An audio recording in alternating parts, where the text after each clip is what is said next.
یا ایھا النبی قل لازواجک، اے نبی کہہ دیجیے اپنی بیویوں سے، ان کنتن تردن الحیاۃ الدنیا وزینتہا فتعالین امتعکن واسرحکن سراحا جمیلا۔ یہ واقعہ لیلا ہے۔ اب آپ کو معلوم ہے کہ جب مسلمانوں کے ہاں خوشحالی آ گئی، اب فتح کا دور شروع ہو گیا، مال غنیمت بھی آیا ہے، تو عام مسلمانوں کے گھر میں خوشحالی ہو گئی، تو ازواج مطہرات برمنائے طب بشری ان کی طرف سے بھی ایک تقاضا آیا کہ اب ہمارا بھی نفقہ، ہمارا خرچہ کچھ بڑھایا جائے۔ اس مطالبے کو حضور نے اتنا ناپسند کیا کہ قسم کھا لی کہ 1 مہینے تک میں گھر میں کسی کے گھر میں نہیں جاؤں گا، کسی اپنی اہلیہ محترمہ سے ملاقات نہیں کروں گا۔ اور مسجد کے ساتھ ہی ایک بالا خانہ سا تھا، اس میں آپ نے اپنا جو ہے وہ قیام کر لیا، تو ایک طوفان مچ گیا مدینے میں۔ اب حضرت ابوبکر کی بیٹی حضرت عائشہ حضور کے گھر میں ہے، حضرت عمر کی بیٹی حضرت حفصہ حضور کے گھر میں ہے کہ اب یہ کیا ہو رہا ہے، کیا ان کو طلاق ہو جائے گی، کیا ہوگا؟ حضور نے کیا فیصلہ کر لیا ہے؟ اس کو ایلا کہتے ہیں، کچھ عرصے کے لیے بیویوں سے قطع تعلق کر لینا۔ اور یہ سورہ الذین یولون من نسائہم، اس کا حکم جو ہے وہ آ چکا، 4 مہینے سے زیادہ کی اجازت نہیں ہے۔ لیکن یہ کہ بہرحال یہ جب حضور نے کیا تو اس کے بعد پھر یہ آیات نازل ہوئی کہ نبی اب آپ صاف بات، صاف 2 آپشنز رکھ دیجئے اپنی ازواج کے سامنے۔ اگر تو انہیں دنیا چاہیے کہ وہ خود آیات ہی میں دیکھ لیجئے، ان کنتن تردن الحیات الدنیا، کہ اگر تو تم چاہتی ہو دنیا کی زندگی، اس کی زیبائش اور آرائش، وزینتہا فتعالین، آؤ امتعکن، میں تمہیں مال و متاع دے دوں گا، واسرحکن سراحا جمیلا، پھر میں اپنے گھر سے تمہیں رخصت کر دوں گا خوبصورتی کے ساتھ، کوئی دنگا نہیں، کوئی فساد نہیں، کوئی لڑائی نہیں، لیکن یہ کہ پھر تم میرے گھر میں نہیں رہ سکتے، پھر میں اپنے ہاتھ سے تمہیں رخصت کر دوں گا۔ وَإِن كُنتُنَّ تُرِدْنَ اللَّهَ وَرَسُولَهُ، اور اگر تم طالب ہو اللہ کی اور رسول کی، ان کی رضا چاہتی ہو، وَالدَّارَ الْآخِرَةَ، اور بجائے اس دنیا کے تم آخرت کا گھر جو ہے اس کی طالب بن جاؤ، فَإِنَّ اللَّهَ أَعَدَّ لِلْمُحْسِنَاتِ مِنْكُمْ أَجْرًا عَظِيمًا، تو اللہ تعالیٰ نے تم جیسی نیک بیویوں کے لیے اللہ تعالیٰ نے بہت بڑا اجر جو ہے وہ فراہم کیا ہے، تیار کیا ہے۔ یعنی وہ آپشن تمہارا ہے، اگر دنیا کی آسائش چاہیے تو آؤ، فیصلہ کر لو، چوز کر لو، چوائس از یورس، میں تمہیں مال و متاع دے کر اپنے گھر سے رخصت کر دوں گا خوبصورتی کے ساتھ، اور اگر میرے ہاں رہنا تو پھر تو یہی ہے، فقر ہے، فاقہ ہے، جو اختیاری فقر تھا آپ کا۔ اور اس میں ظاہر بات واقعہ یہی ہے کہ جب یہ بات رکھی گئی، سب سے پہلے حضرت عائشہ نے کہا میں تو اللہ اور اس کے رسول کو منتخب کرتی ہوں، اور ایک ایک کر کے تمام ازواج نے یہ کہا، اپنے تمام مطالبات سے وہ دستبردار ہو گئی، اور پوری زندگی اس طرح گزری ہے کہ کبھی 2 وقت جو ہے چولہا گرم نہیں ہوا ہے محمد کے گھر میں صلی اللہ علیہ، کسی بھی گھر میں، کسی بھی زوجہ محترمہ کے گھر میں۔ یا نساء النبی من یأت منکن بفاحشۃ مبینۃ، اے نبی کی بیویوں، اگر خدا نہ خواستہ بالفرض تم میں سے کسی کی طرف سے کسی کھلی بے حیائی کا ارتکاب ہوا، یضاعف لها العذاب ضعفین، اسے عذاب دیا جائے گا دگنا، وکان ذلک علی اللہ یسیرا، اور یہ اللہ پر بہت آسان ہے، یہ نہ سمجھنا نبی کی بیوی ہے تو نبی ہمیں بچا لے گا۔ اسی لیے قرآن مجید میں بار بار آتا ہے حضرت نوح کی بیوی، حضرت لوط کی بیوی، حضرت لوط کی بیوی کا ذکر بہت زیادہ ہے۔ نبی بھی اپنی بیوی کو نہیں بچا سکتا، اگر اس کا اپنا کردار غلط ہے، اس کا اپنا جو رویہ ہے صحیح نہیں ہے، اگر اس ایمان اور عمل صالح سے محروم ہے تو کچھ نہیں۔ چنانچہ حضور نے ایک مرتبہ اپنے قریبی گھرانے کی جو خواتین تھیں ان کو بٹھایا اور ایک ایک کا نام لے کر کہا ہے، یا فاطمہ بنت محمد صلی اللہ علیہ وسلم انقذی نفسک من النار فانی لا املک لک من اللہ شیئا، اے فاطمہ محمد کی بیٹی، خود اپنے آپ کو آگ سے بچاؤ، نکالو اپنے آپ کو آگ سے اپنے عمل سے، اس لیے کہ مجھے اللہ کے ہاں کوئی اختیار تمہارے بارے میں حاصل نہیں ہوگا، اگر فاطمہ کے بارے میں نہیں تو پھر کس کے بارے میں؟ یا صفیہ امت رسول اللہ، اے صفیہ اللہ کے رسول کی پھوپھی، انقذی نفسک من النار فانی لا املک لک من اللہ شیئا، اپنے آپ کو جہنم کی آگ سے بچانے کی کوشش کرو، اس سے نکالو اپنے آپ کو، اور میں قیامت کے دن، میں اللہ کے محاسبے کے وقت میں تمہارے کام نہیں آ سکوں گا۔ ومن یقنط منکن للہ ورسولہ، اور جو کوئی بھی تم میں سے اللہ اور اس کے رسول کی اطاعت پر کاربند ہو جائے، فرما برداری اختیار کرے، وتعمل صالحا، اور نیک عمل کرے، نؤتها اجرها مرتين، تو اسے ہم اس کا اجر بھی دیں گے دوہرا۔ غلطی کرو گی تو سزا دگنی، اور صحیح طرز عمل ہوگا ایمان اور رب صالح والا تو اجر بھی تمہارا دگنا ہوگا۔ اعتدنا لہا رزقا کریما، اور اس کے لیے اللہ تعالیٰ نے ہم نے بہت ہی رزق کریم وعزت روزی کا اہتمام جنات کے اندر کیا ہوا ہے۔ یا نساء نبی لستن کاحد من النساء، اے نبی کی بیویوں تم عام عورتوں کے مانند نہیں ہو، تم نبی کی بیویاں ہو۔ یہاں اس کو سمجھ لیجیے، مراد کیا ہے کہ تمہیں اسوہ بننا ہے امت کی تمام خواتین کے لیے تا قیامت۔ لستن کاحد من النساء، اب پہلی ہدایت یہ دی گئی اتقیتن فلا تخضعن بالقول، ظاہر بات ہے وہ پہلے یوں سمجھیے کہ جو بھی معاشرے کا نقشہ میں کھینچ چکا ہوں تو لوگ آتے تھے گفتگو کرتے تھے بے دھڑک۔ پہلی بات تو یہ آپ نے فرمائی کہ اگر تم تقویٰ دل میں رکھو اور لوگوں سے بات کرتے ہوئے اپنی آواز میں لوچ پیدا نہ کرو، نرمی پیدا نہ کرو۔ ظاہر بات ہے عورت کی آواز اس کے اندر مرد کے لیے کشش ہے، اور اگر کہیں طرح اس میں لوچ بھی ہو تو اگر کسی کے دل میں کوئی خباثت ہے، کوئی گندگی ہے، منافق بھی تو اسی معاشرے میں تھے نا، اور وہ تو کوئی موقع نہیں جانے دینا چاہتے تھے کوئی اسکینڈل اٹھانے کا حضور کے خلاف اگر ہو جائے۔ سورہ نور میں ہم پڑھ چکے ہیں کہ حضرت عائشہ تک پر توبت لگ گئی۔ تو یہ کہ اگر فیتما الذی فی قلبہ مرض، کہ کہیں تم تو اپنی شرافت اور مروت کی وجہ سے نرم انداز میں بات کرو، اور جس کے دل میں کوئی روگ ہے، منافقت کا روگ ہے، بیماری ہے، وہ کوئی اور ہی امید لگا لے کہ شاید ان کی کوئی توقع، شاید میں یعنی یہاں پہ اگر کوئی محنت کروں، کوشش کروں تو شاید میری دال گل جائے، کسی بری نیت اور ارادے کو دل میں پال لیں۔ وَقُلْنَ قَوْلًا مَعْرُوفًا، بات کرو بڑی معروف انداز میں، لیکن انداز جو ہے اس میں وہ سختی کا ہونا چاہیے، بجائے اس کے کہ اس کے اندر وہ نرمی ہو اور شیرینی ہو۔ وَقَرْنَ فِي بُيُوتِكُنَّ، دوسری ہدایت اپنے گھروں کے اندر قرار پکڑو، تمہارا اصل مقام جو ہے وہ گھر ہے۔ اب یہ اصول دیے جا رہے ہیں، یعنی سمجھیے کہ یہ اصلاحات جو ہو رہی ہیں، مخلوط معاشرہ نہیں ہے اسلامی معاشرہ، عورت کا اصل مقام اس کا گھر ہے، ماں کی حیثیت سے، بہن کی حیثیت سے، بیٹی کی حیثیت سے، بیوی کی حیثیت سے، گھر کے وَقَرْنَ فِي بُيُوتِكُنَّ وَلَا تَبَرَّجْنَ تَبَرُّجَ الْجَاهِلِيَّةِ الْأُولَىٰ، اور مت نکلو باہر بن سنور کر جیسے کہ جاہلیت اولا میں رواج تھا۔ جاہلیت، پچھلی جاہلیت جو تھی اسلام کے آنے سے پہلے، جو تہذیب، جو کلچر وہاں تھا، وہ طریقتکم المثلیٰ، وہ بھی کہتے ہوں گے کہ ہمارا بڑا مثالی کلچر ہے، یہ اس کلچر کو چھوڑو،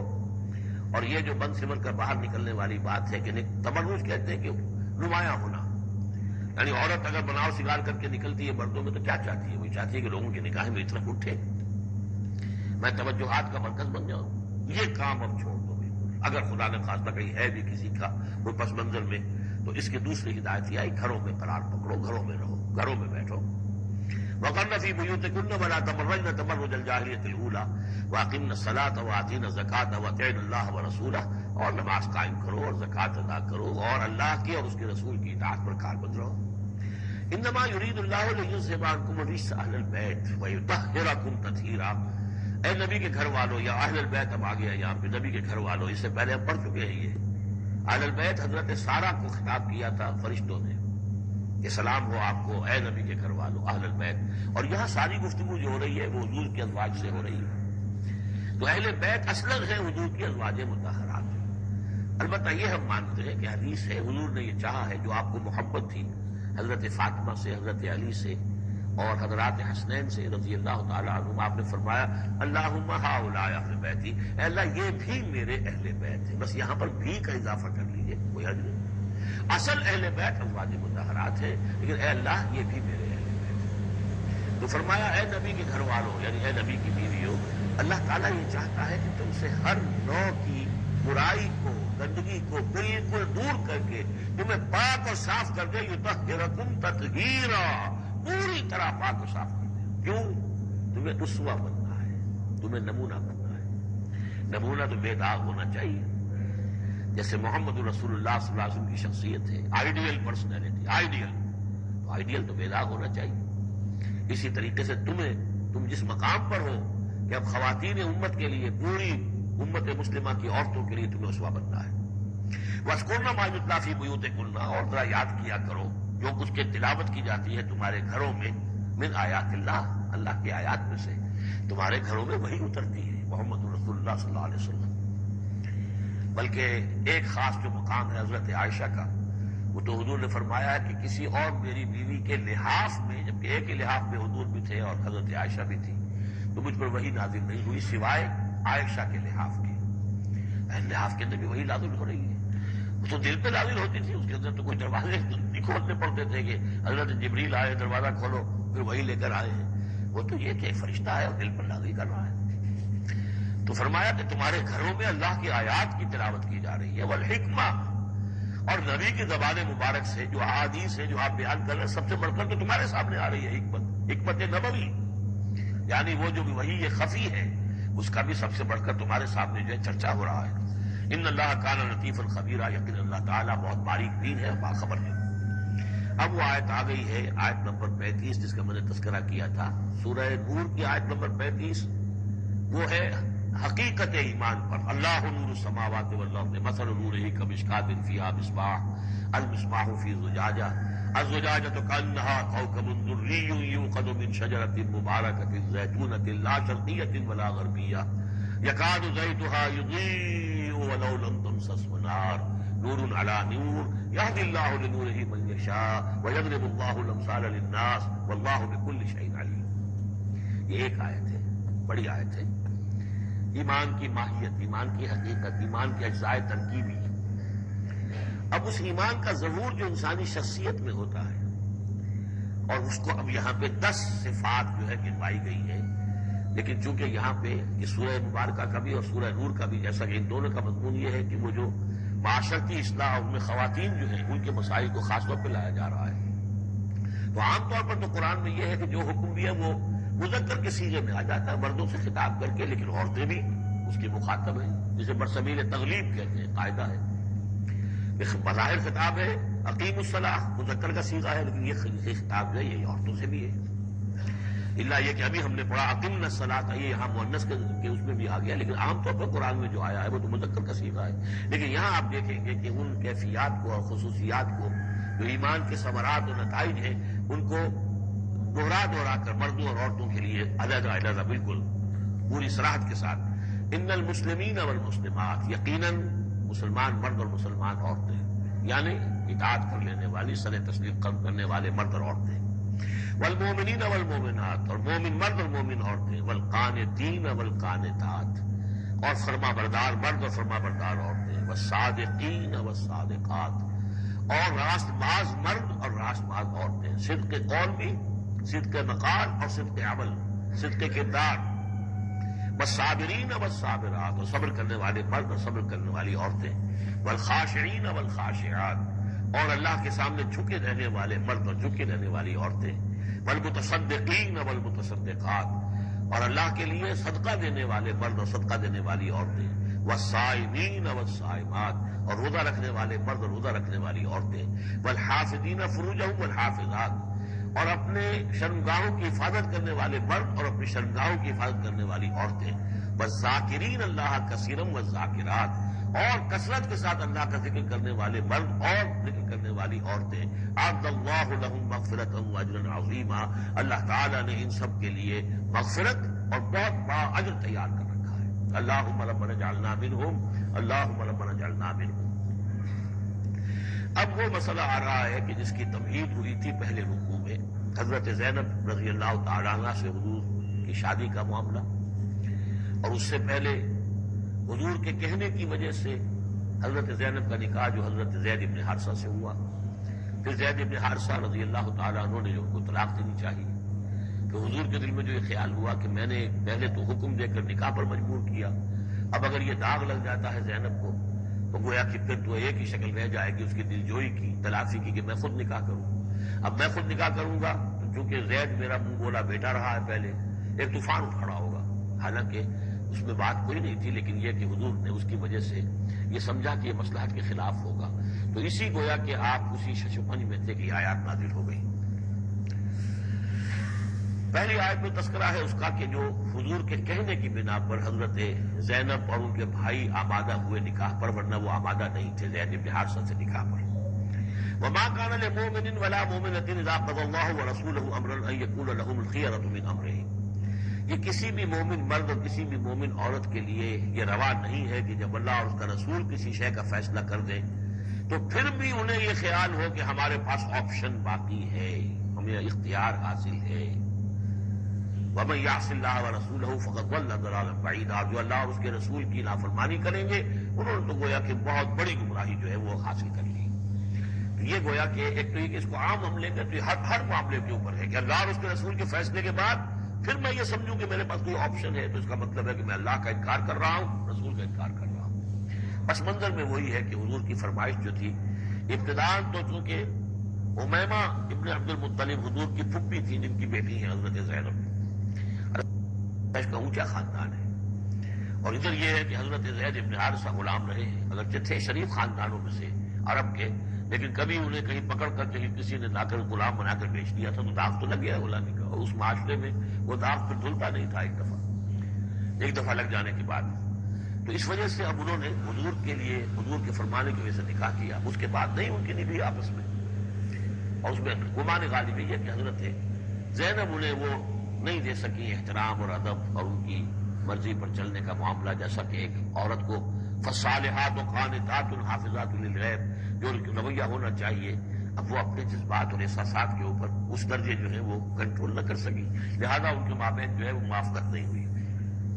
تو حضرت زید نے کئی دفعہ کہا کہ حضور میں پھر ان کو فارغ کر دینا چاہتا ہوں، طلاق دینا چاہتا ہوں۔ استقول للذی انعم اللہ علیہ وانعمت علیہ امسک علیک زوجک، اے نبی جب آپ کہتے تھے اب اس شخص سے کہ جس پر اللہ نے بھی انعام فرمایا اور آپ نے بھی انعام فرمایا، آپ نے اسے آزاد کر دیا، اپنا منہ بولا بیٹا بنایا تھا، یہ دوسری بات ہے کہ اللہ نے وہ بات ختم کر دی، یہ تو زید ابن محمد کہلاتا تھا، اب یہ زید ابن حارثہ رہ گیا دوبارہ۔ آپ اس سے کہتے رہے ہم سے کل ہے کل زوجک، نہیں اپنی بیوی کو روکے رکھو، گھر میں آباد رکھو، ذرا اور کوشش کرو، ذرا اور کہ معاف مزاجوں کی موافقت ہو جائے، واتق اللہ، اللہ سے ڈرو، اللہ کا تقوی اختیار کرو، وتخفی فی نفسک ما اللہ مبدیہ، اور آپ اپنے دل میں چھپائے ہوئے تھے وہ بات جو جس کو کہ اللہ تعالیٰ اللہ مبدی سے اللہ تعالیٰ کھولنا چاہتا ہے۔ وتخشى الناس، آپ لوگوں سے ڈر رہے تھے، واللہ احق ان تخشاہ، جبکہ اللہ زیادہ حقدار ہے اس کا کہ آپ اس سے ڈریں۔ فلما قضى زید منها وطرا، تو جب زید نے اس سے آخری قطع تعلق کر لیا، یعنی زکوٰۃ بھی دے دی، وہ طلاق بھی دے دی اور پھر عدت بھی پوری ہو گئی، زوجناکہا، اے نبی ہم نے تزویج کر دی ہے اس کی تمہارے ساتھ، زوجہ بنا دیا ہے، ہم نے نکاح کر دیا ہے۔ حضرت زینب پھر یہ کہا کرتی تھی، دوسری ازواج مطہرات سے فخر کرتی تھی کہ تمہارے نکاح سب کے جو ہے زمین پر ہوئے، میرا نکاح آسمان پر ہوا ہے۔ جب حضور نے شادی کی ان سے پھر اللہ نے نکاح کیا، اللہ نے نکاح پڑھایا ہے۔ زوجناکہا، ہم نے اسے آپ کی زوجیت میں دے دیا، کہ لا یکون علی المؤمنین حرج فی ازواج ادعیائہم، تاکہ یہ آئندہ کے لیے یہ جاہلی رسم کا خاتمہ ہو جائے اور منہ بیلو کھولے پیٹوں کی بیویوں کے بارے میں اہل ایمان پر کوئی تنگی نہ رہے۔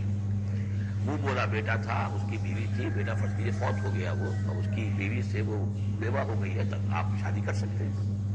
اسی طریقے سے اگر وہ اس کو طلاق دے دی ہے شادی کر سکتا ہے۔ یہ محرمات ابدیہ میں سے نہیں ہے، محرمات ابدیہ کی فہرست سورہ نساء کے اندر آ چکی ہے۔ وکان امر اللہ غفورا، اور یہ تو اللہ کا وہ فیصلہ تھا کہ جو بہرحال پورا ہو کر رہنا تھا۔ یعنی یہ سب کچھ جو ہوا ہے نبی، اس میں بھی ہماری حکمت تھی، مصلحت تھی۔ کسی اور کے ذریعے سے یہ بات ہوتا تو یہ رسم ٹوٹتی نہ۔ بعض چیزیں رسمیں ایسی ہوتی ہیں کہ اتنی گہری ہوتی ہیں کہ اوپر لوگوں کا اتنا جو وثوق ہوتا ہے، یہ تو جب تک آپ کے ذریعے سے یہ رسم جو ہے غلط نہ ٹوٹتی تو اس کے ٹوٹنے کا امکان نہیں تھا۔ ہم نے اس کے لیے یہ سارا معاملہ کیا ہے۔ ما کان علی النبی من حرج فیما فرض اللہ لہ، نبی پر کوئی حرج نہیں ہے،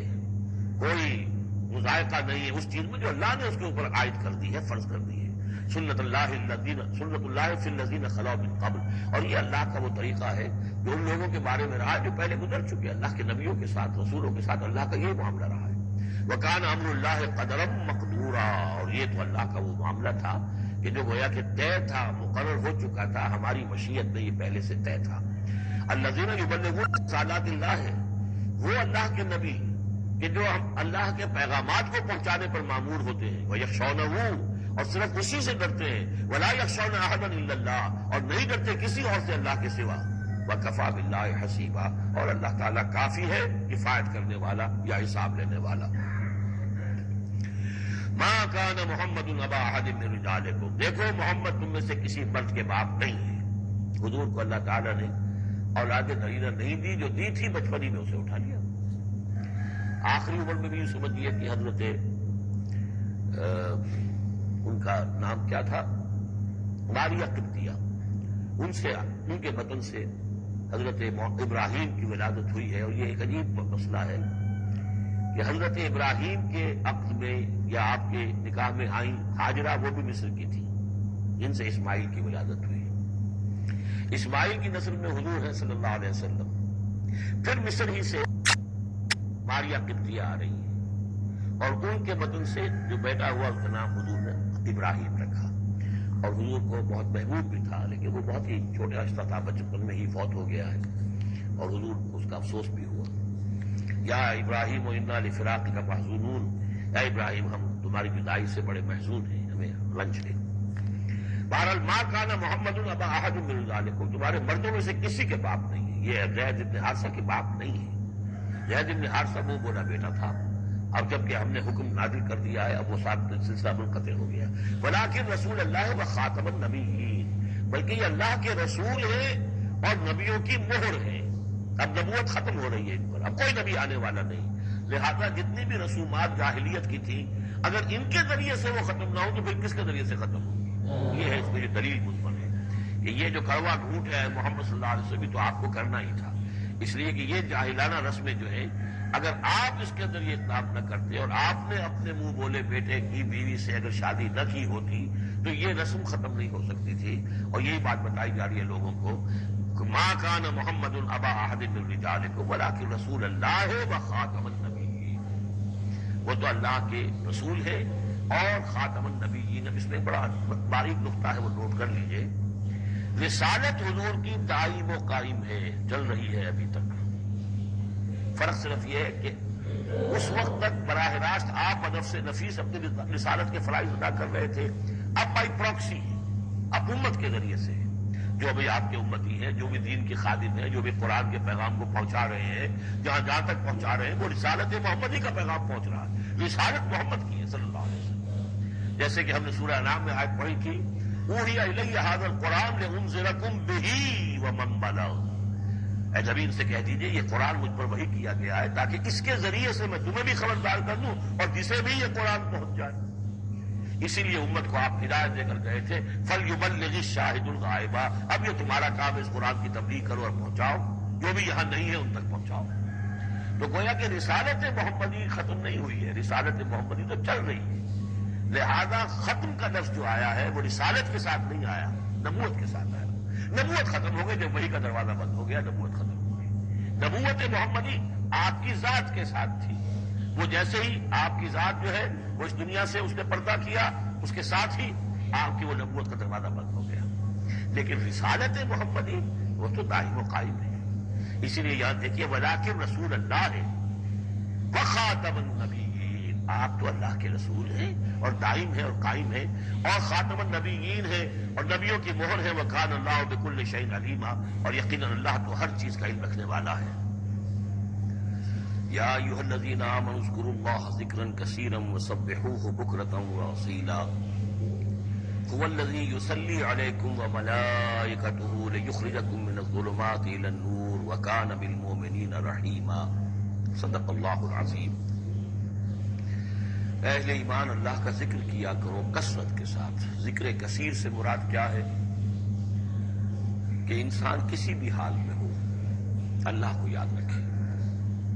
پنجابی میں ایک کہاوت ہے، ہتھ کارول دل یارول، کام آپ کر رہے ہیں، کوئی بھی کر رہے ہیں، لیکن یہ کہ آپ کا دل اللہ کے ساتھ لگا ہونا چاہیے۔ اس کا جو بہترین طریقہ ہے وہ یہ ہے کہ تمام جو بھی معمولات زندگی کے ہیں ان کے ساتھ ہی حضور صلی اللہ علیہ وسلم سے مسنون دعائیں ہیں۔ گھر میں داخل ہو رہے ہیں تو دعا مانگیے، باہر نکل رہے ہیں تو دعا مانگیے، بازار میں داخل ہو رہے ہیں تو دعا مانگیے، بازار سے باہر آ رہے ہیں دعا مانگیے، بیت الخلاء میں داخل ہو رہے ہیں دعا ہے۔ لیکن آپ کام بھی کر رہے ہیں ساتھ کے ساتھ، کوئی اضافی وقت آپ کا نہیں لگ رہا ہے، لیکن اس میں یہ ہے کہ آپ کا اللہ کے ساتھ ایک رشتہ قائم رہے۔ باقی یہ کہ قرآن سب سے بڑا ذکر ہے، پھر نماز، یہ تو ہم پڑھ چکے ہیں 21ویں پارے کی پہلی آیت، وَاتْلُ مَا أُوحِيَ إِلَيْكَ مِنَ الْكِتَابِ وَأَقِمِ الصَّلَاةَ إِنَّ الصَّلَاةَ تَنْهَىٰ عَنِ الْفَحْشَاءِ وَالْمُنكَرِ وَلَذِكْرُ اللَّهِ أَكْبَرُ۔ تو اللہ کا ذکر کرو کثرت کے ساتھ، وَسَبِّحُوهُ بُكْرَةً وَأَصِيلًا، اور صبح و شام اس کی تسبیح کرتے رہو۔ هُوَ الَّذِي يُصَلِّي عَلَيْكُمْ وَمَلَائِكَتُهُ، وہ تم پر اپنی رحمتیں بھیجتا رہتا ہے، اپنی عنایتیں اور شفقتیں نازل فرماتا رہتا ہے، نہ صرف وہ خود بلکہ اس کے ملائکہ بھی۔ اب یہ دیکھیے وہی لفظ ہے جو حضور کے بارے میں آیا ہے، ان اللہ و ملائکتہ یصلون علی النبی، یقیناً اللہ اور اس کے فرشتے نبی پر رحمتیں بھیجتے ہیں، لیکن یہ فرمایا جا رہا کہ ایک عام اہل ایمان کو بھی حصہ ملتا ہے اس میں سے، اللہ کی عنایتیں ہیں، اللہ کی رحمتیں ہیں، وہی لفظ استعمال ہو رہا ہے اہل ایمان کے لیے۔ هو الذی یصلی علیکم وملائکتہ لیخرجکم من الظلمات الی النور، وہ اپنی رحمتیں اور عنایتیں نازل فرماتا رہتا ہے، وہ بھی اور اس کے فرشتے بھی، تاکہ نکالے تمہیں اندھیروں سے روشنی کی طرف۔ وکان بالمؤمنین رحیما، اور یقیناً اللہ تعالیٰ کے اہل ایمان کے حق میں وہ بہت رحیم ہے۔ تحیتہم یوم یلقونہ سلام، ان کی دعا جو ہے جس روز کہ وہ اللہ سے ملیں گے ہوگا سلام۔ وعد لہم اجرا کریما، اور اللہ تعالیٰ نے ان کے لیے بہت باعزت اجر فراہم کیا ہوا ہے۔ یا ایھا النبی انا ارسلناک شاہدا ومبشرا ونذیرا وداعیا الی اللہ باذنہ وسراجا منیرا۔ اے نبی، اب یہاں نوٹ کیجئے، اے نبی ہم نے بھیجا ہے آپ کو، یہ نبوت اور رسالت کا کے درمیان جو ربط و تعلق ہے وہ بھی یہاں پر واضح ہو جائے گا۔ جیسے جس کسی شخص نے سی ایس پی کا امتحان پاس کر لیا، اب اس کی اپوائنٹمنٹ ہوتی ہے کسی جگہ پر، جاؤ وہاں پر ڈی سی لگو یا وہاں کوئی اور عہدہ جو ہے، ایک ہے اپوائنٹمنٹ، ایک ہے کارڈر، نبوت کارڈر ہے۔ اس کارڈر میں جو آ گئے ہیں، اب ان کو جن کو اللہ ان میں سے چاہتا ہے اپوائنٹ کرتا ہے کسی خاص قوم کی طرف، کسی خاص علاقے کی طرف، تو اس اپوائنٹمنٹ کے بعد وہ اب رسول ہے۔ یا ایھا النبی، اے نبی، اسی لیے کہا جاتا ہے کہ حضور کی نبوت کا ظہور جو ہوا ہے وہ پہلی وحی سے، وہ سورہ علق کی 5 آیتیں، اقرأ باسم ربک الذی خلق، خلق الانسان من علق، اقرأ وربک الاکرم الذی علم بالقلم، علم الانسان ما لم یعلم۔ اب ان 5 آیتوں میں کہیں تبلیغ کا حکم نہیں ہے، یہاں سے نبوت کا تو آغاز ہو گیا، لیکن یہ کہ رسالت کا آغاز ہوا ہے جب آپ کو تبلیغ کا حکم آیا، یا ایھا المدثر قم فانذر وربک فکبر۔ اب یہاں سے رسالت کا آغاز ہوا، تو نبوت اور رسالت کے اس فرق کو ذہن میں رکھیں۔ یا ایھا النبی، اے نبی ہم نے بھیجا ہے آپ کو شاہداً گواہ بنا کر، اب اس پر ہم گفتگو کر چکے ہیں، لتکونوا شہداء علی الناس ویکون الرسول علیکم شہیدا، اور یہ یکون الرسول شہیدا علیکم وتکونوا شہداء علی الناس، سورہ بقرہ میں آیت آئی اور سورہ حج میں آ چکی ہے۔ اور مبشر اور نذیر، بشارت دینے والے، خبردار کرنے والے، یہ تو بہت مرتبہ آ چکا ہے، جمع کے صیغے میں، واحد کے صیغے میں۔ وداعیا الی اللہ باذنہ، اللہ کی طرف بلانے والے اس کے حکم سے، یعنی ایک داعی اور بھی ہوتا ہے جو اللہ کا کوئی بندہ ہے، کوئی صوفیاء میں سے ہے، کوئی اللہ کا نیک آدمی، وہ بھی لوگوں کو بلا رہا ہے اللہ کے راستے کی طرف، لیکن نبی رسول کا کام یہ ہو جاتا ہے کہ وہ اس پر مامور ہے کہ وہ بلائے۔ اس میں زمین و آسمان کا فرق ہے، ایک ہے کہ حفظان صحت کے اصولوں پر تمام شہریوں کو اصل جو ہے اس پہ خیال رکھنا چاہیے، عمل کرنا چاہیے، گلیوں میں گندگی نہ ہو، یہ نہ ہو، وہ نہ ہو، یہ تو گویا کہ اصول شہریت میں سے ایک محکمہ ہے جو قائم کیا گیا اسی کام کے لیے، وہ تو مامور ہے، وہ تو تنخواہ اسی کی لیتے ہیں، لہذا وہ ہم وقت اسی کام کے اوپر لگے ہوئے ہیں۔ تو اسی طریقے سے دفاع وطن ہے، ویسے تو ہر شہری کا فرض ہے کہ اس کے لیے اپنے آپ کو ہر وقت تیار رکھے، لیکن ایک فوج آپ نے تیار کی ہوئی ہے جو اسی کام کے لیے، تو رسول تو گویا کہ وہ پھر داعی اللہ باذنہ ہی، اللہ کے حکم سے مامور من اللہ ہو کر پھر وہ جو ہے دعوت دیتا ہے۔ وسراجا منیرا، اور آپ کو ایک بہت روشن چراغ بنا دیا، چراغ ہدایت۔ وبشر المؤمنین بان لهم من اللہ فضلا کبیرا، اور اہل ایمان کو آپ بشارت دے دیجئے کہ ان کے لیے اللہ کی طرف سے بہت بڑا فضل ہے۔ ولا تطع الکافرین والمنافقین ودع اذاهم، اور آپ ان کافروں اور منافقوں کی باتیں نہ مانیے، ان کی طرف دھیان بھی مت دیجیے۔ ودع اذاهم، اور وہ جو کچھ بھی اذیت آپ کو دینا چاہ رہے ہیں، تکلیف پہنچا رہے ہیں، کوفت پہنچا رہے ہیں، دفع کیجیے ان کی ایذاؤں کو۔ وتوکل علی اللہ، اللہ تعالیٰ پر توکل کیجیے۔ وکفیٰ باللہ وکیلا، اللہ کافی ہے آپ کے لیے سہارا، اور آپ کی مدد کرنے کے لیے اللہ کافی ہے، یہ کچھ نہیں بگاڑ سکیں گے۔ جو چاہے اسکینڈل اٹھا لیں، جو چاہے آپ کے خلاف سازشیں کر لیں، آپ کا بال پیکا نہیں کر سکیں گے۔ یا ایھا الذین آمنوا اذا نکحتم المؤمنات ثم طلقتموهن من قبل ان تمسوهن، اب ایک حکم یہاں پر طلاق کے ضمن میں بھی آ رہا ہے۔ پہلے آ چکا ہے کہ اگر نکاح ہو چکا ہے کسی سے اور کوئی مہر مقرر نہیں ہوا تھا، لیکن پھر بھی طلاق اگر دے دی ہے تو بہرحال اسے کچھ نہ کچھ مہر جو ہے وہ اس کو کچھ نہ کچھ دے دلا کے رخصت کرنا چاہیے۔ اور اگر ملاقات سے قبل نکاح دی ہے، مہر طلاق دے دی ہے، مہر مقرر ہو چکا تھا تو آدھا مہر دینا ہوگا۔ اب یہاں مسئلہ رہا عدت کا۔ یا ایھا الذین آمنوا، اہل ایمان، اذا نکحتم المؤمنات، جب تم مومن خواتین سے نکاح کرو، ثم طلقتموہن من قبل ان تمسوہن، پھر کوئی سبب ایسا ہو جائے کہ اس سے پہلے کہ تمہاری ان سے ملاقات ہو، تم انہیں چھو، انہیں تم طلاق دے دو، فما لکم علیہن من عدۃ تعتدونها، تو پھر تمہارا کوئی حق نہیں ہے کہ وہ عورت جو ہے عدت کرے اور اس کو تم عدت پوری کرواؤ اس لیے کہ تمہاری ملاقات ہی نہیں ہوئی، کوئی سوال ہی پیدا نہیں ہوتا کہ اس کے رحم میں کوئی بچہ جو ہے اللہ تعالیٰ نے اس کو تخلیق فرما دیا ہو۔ لہذا عدت تو اس لیے ہوتی ہے کہ یہ بات پوری طریقے سے واضح ہو جائے کہ اس معاملے میں سابق شوہر سے کسی کے اس کے وطن میں کوئی کسی کا حمل نہیں ہے۔ ومتعوہن، تو انہیں کچھ دیر دلا کر رخصت کرو، وسرحوہن سراحا جمیلا، اور اپنے ہاں سے رخصت کرنا ہو تو بڑی خوبصورتی کے ساتھ رخصت کرو۔ یا ایھا النبی انا احللنا لک ازواجک اللاتی آتیت اجورہن، اے نبی ہم نے آپ کے لیے حلال ٹھہرایا ہے آپ کی ان تمام ازواج مطہرات کو جنہیں آپ نے باقاعدہ مہر دیا ہے۔ وما ملکت یمینک، اسی طرح جو آپ کی ملک یمین ہے، باندیاں ہیں، لوڈیے ہیں، مما افاء اللہ علیک، جو اللہ تعالیٰ نے آپ کو فے کے طور پر دے دی۔ جیسے آپ کو معلوم ہے کہ یہ ماریہ قبطیہ جو آئی تھی رضی اللہ تعالی عنہ، یہ بھی جو مقوقس تھا مصر کا، اس کا حکمران، اس نے ہدیے کے طور پر بھیجی تھی۔ وہ بنات امنے کا، وہ بنات اماتے کا، اسی طرح آپ کے لیے نکاح کرنا جائز ہے اپنی چچا کی بیٹیوں سے اور اپنی پھپھیوں کی بیٹیوں سے، وہ بنات خالے کا، اور اپنے ماموں کی بیٹیوں سے، وہ بنات خالات کا، اپنے خالاؤں کی بیٹیوں سے، اللاتی ہاجرن معک، جنہوں نے آپ کے ساتھ ہجرت کی ہے۔ وہ امرأۃ مومنۃ، اسی طرح ایک مومن عورت، وہ بھی آپ کے لیے حلال ہے کہ آپ اس سے نکاح کریں، ان وہبت نفسہا للنبی، اگر وہ ہبہ کر دیتی ہے اپنا نفس نبی کو، یعنی وہ مہر بھی نہیں مانگتی، وہ کہتی کہ میں اپنے آپ کو ہبہ کر رہی ہوں۔ ان اراد النبی و یستنکحھا، اگر نبی کا ارادہ ہو کہ وہ ان سے نکاح کرے، خالصۃ لک من دون المؤمنین، یہ جو ہے رعایت آپ کو دی گئی ہے تمام اہل ایمان سے علیحدہ رکھ کر، یعنی تمام اہل ایمان کے لیے زیادہ زیادہ 4 کی قید ہے، لیکن آپ کے لیے یہ سب جو آپ کے گھروں میں آباد ہیں یہ سب جائز ہے، ان میں سے کسی کو بھی آپ طلاق نہیں دیں گے، اور 4 کی جو قید ہے وہ آپ پر نہیں ہے۔ قد علمنا ما فرضنا علیہم من ازواجہم، ہمیں خوب معلوم ہے کہ ہم نے عام مسلمانوں پر کیا کیا چیزیں ان کی بیویوں کے ضمن میں فرض کی ہیں، لازم کی ہیں، کہ ایک وقت میں 4 سے زیادہ کا نکاح نہیں ہو سکتا۔ وما ملکت ایمانہم، اسی طریقے سے جو ان کی لونیاں اور باندیاں ہیں ان کے بارے میں بھی ہم نے کیا کیا قواعد و ضوابط کا انہیں پابند کیا ہے، لکھی لا یکون علیک حرج، تاکہ آپ پر کوئی تنگی نہ ہو، وکان اللہ غفور الرحیم، اللہ غفور الرحیم ہے۔ اصل میں حضور کا جو تعدد ازدواج کا معاملہ، اس میں کئی مصلحتیں تھیں۔ ایک مسئلہ تو یہ بھی تھی، مسئلہ یہ کہ حضرت عائشہ صدیقہ رضی اللہ تعالی عنہ سے نکاح کی جو مسئلہ سب سے بڑی یہ سامنے آتی ہے کہ ان کا وہ بیوہ ہو گئی ہے جبکہ ابھی جوان تھی، وہ 18 برس کی عمر تھی جبکہ بیوہ ہو گئی، لیکن انہیں پھر طویل وقت ملا ہے، وہ معلمہ امت بن گئی ہیں۔ خواتین کے لیے تو وہی معلمہ ہے، جو بھی زن و شوق کے تعلقات ہوتے ہیں اس میں خواتین آ کر مسئلہ پوچھتی تھی تو حضرت ام المؤمنین صدیقہ رضی اللہ تعالیٰ انہیں بتاتی تھی، تو طویل امت، اس لیے کہ امت کے لیے تعلیم کا کوئی اور نظام تو نہیں تھا۔ اسی طرح عرب کا جو معاشرہ تھا قبائلی معاشرہ تھا، اس میں یہ ہوتا تھا کہ کوئی بڑی شخصیت جو ہے اس کے ساتھ اس کے دوسرے جو قبائل ہیں ان کے سرداروں وغیرہ سے کوئی رشتہ داری اگر ہو جائے تو اس سے بھی ایک تقویت حاصل ہوتی تھی اس نظام کو۔ تو یہ مختلف اسباب سے حضور کے لیے خاص طور پر یہ رعایت جو ہے کی گئی ہے کہ جو عام مسلمانوں کے لیے نہیں ہے۔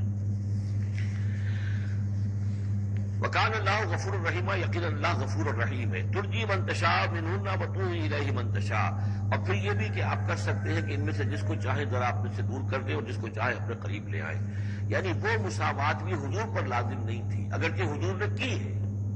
لیکن وہ مساوات حضور پر لازم نہیں تھی، اس لیے کہ آپ کو یہ اجازت دی گئی تھی کہ اگر اپنی ازواج مطہرات میں سے کسی کو ذرا فاصلے پر کر دیں، ذرا اس سے اپنا وقت وغیرہ دینا کم کر دیں تو کوئی حرج نہیں تھا، آپ پر کوئی اس کی ملامت نہیں تھی اللہ کی طرف سے۔